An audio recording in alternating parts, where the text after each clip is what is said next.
Hey guys, thanks for joining me again for another episode in my YouTube channel, Long Live the Brains. Today I want to dig kind of deep into the science because it's going to be important to understand some of the diseases that we talk about. I want to talk about proteins. So what are proteins? I'm sure you've all heard about them in school, but how much do we remember about what they are exactly? If you look on the back of any food that you've got, you'll see the amount of protein in that food. So what is it? Well, a protein is a macromolecule.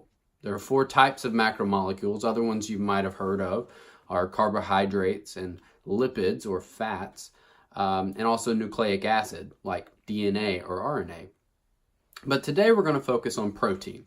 Now, a protein is a molecular machine.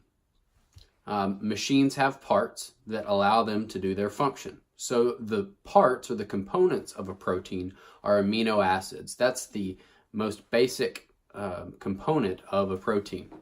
Now, amino acids, you've probably heard of those. We get many of those from our diet, but we also make many of them.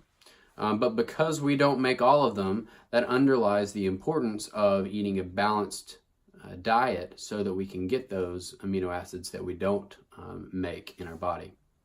Now, once you start to put amino acids together, we begin to make a protein.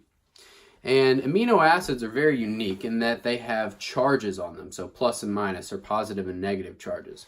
So if you get one amino acid that has a particular charge, and then you have another one with a particular charge, they're either attracted or repelled to each other. Then you start to get tens and hundreds of these together. You can imagine that you can come up with a very complex shape. That complex shape gives a protein its function, and we call that folding. So how does a protein fold?